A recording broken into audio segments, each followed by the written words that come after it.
Hello, everybody, and welcome to another episode of A Happy Moment. My name is Dan, and I'm glad to have you with me today. Today, I have a very special episode. It's special because I received a content request from Nick Opalewski, and I think that's pretty cool. Nick asked me to do a review of the WCW Pay-Per-View Spring Stampede from 1994. So, Nick, thank you very much for that. I appreciate it. I'm really looking forward to it because I got into WCW during the Monday Night Wars, and I haven't watched very much of it before then, so this will be my first time viewing the event.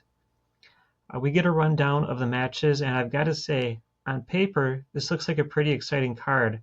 If you're a fan of old school WWF and you've never watched WCW, I think you'd feel at home watching this because we have a lot of familiar faces.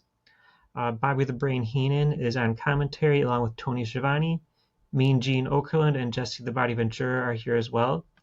We even have musician Aaron Neville here to sing the national anthem, which he previously did in the WWF for the 1993 SummerSlam. So let's jump into the matches. First up is Johnny B. Bad versus Diamond Dallas Page, accompanied by the Diamond Doll.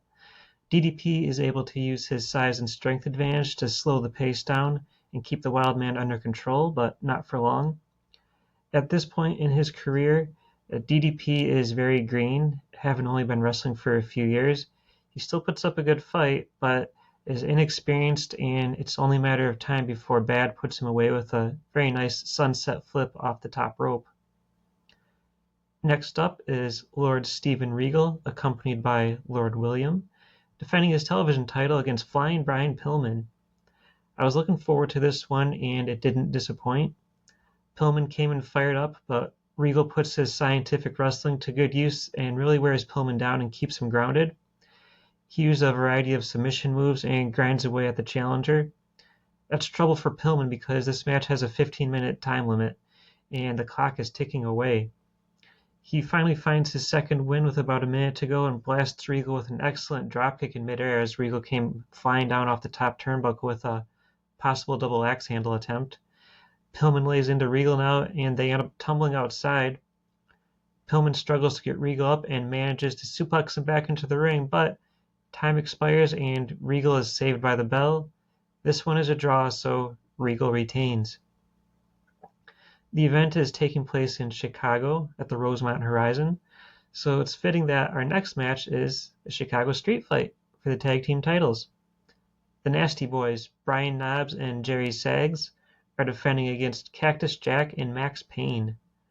Right from the get-go, this is a knockdown drag-out fight, pure chaos as these guys really lay into each other with any weapons they can get their hands on.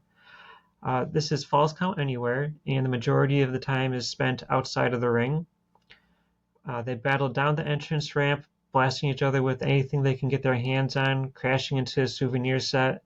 The finish comes when a prone Cactus Jack is blasted in the face with a shovel for the 3 count. As I mentioned, this was very chaotic and a lot of fun to watch. United States Championship is on the line now as Stunning Steve Austin, accompanied by Colonel Parker, defends against the Japanese sensation, the Great Muta. This match keeps a pretty slow pace throughout as Muta and Austin exchange holds and mat wrestling.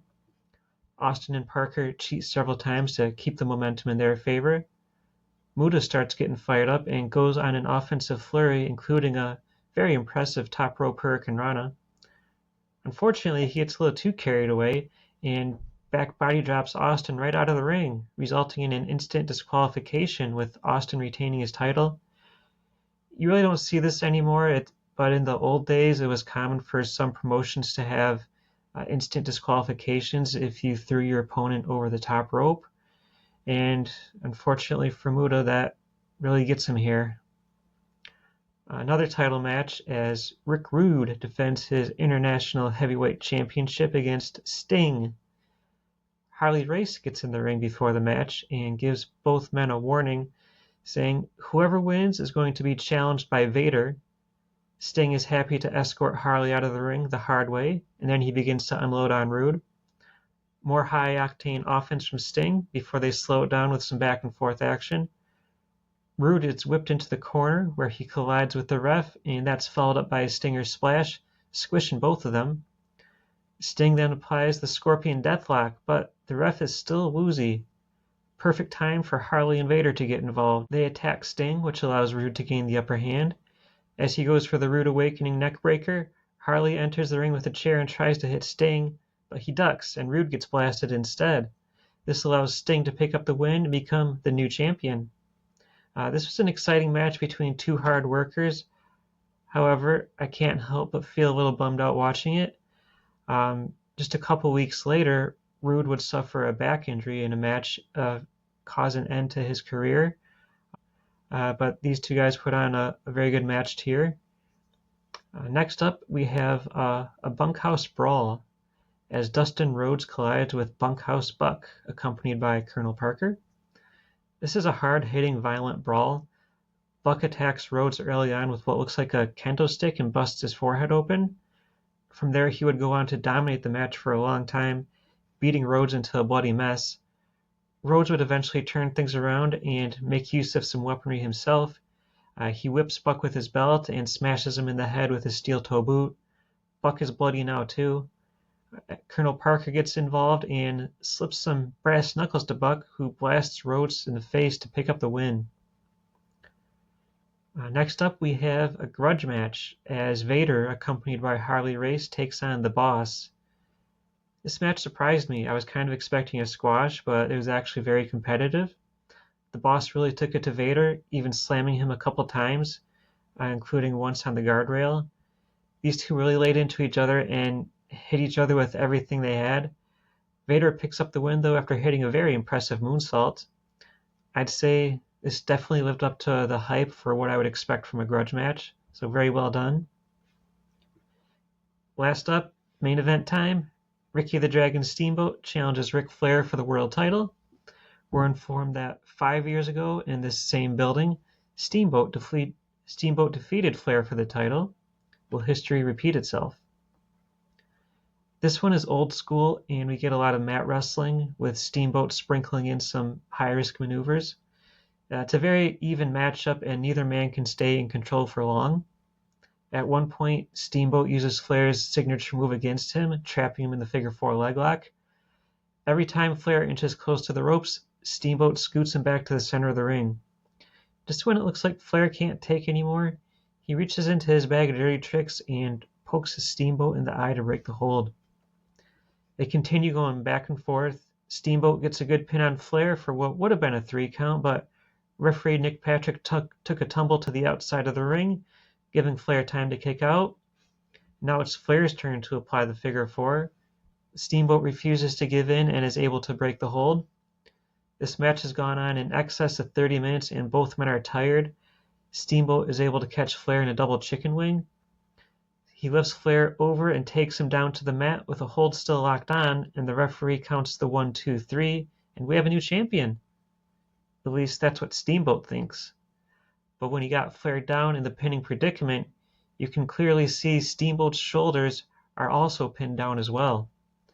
Commissioner Nick Bockwinkel gets involved, and Flair is declared the winner and retains his title. Steamboat is understandably upset, and due to the controversial nature of the finish, Bockwinkel says he's going to review this with the board. And that is the end of the show. Wow, that was pretty good.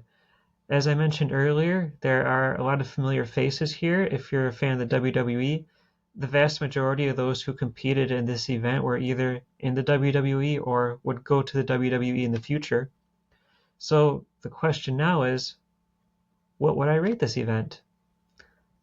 Let me start by saying there wasn't a single bad match on the card. I enjoyed all of the matches, and I feel they all had something unique to offer. I'm going to give the 1994 Spring Stampede an A-.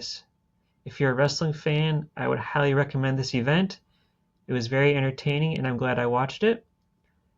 Nick, thank you again for the request, and thanks to all my listeners out there. If you'd like to learn more about my podcast, the best place to do so would be on YouTube. Just search for A Happy Moment Podcast, and I will see you guys next time. Take care, everybody.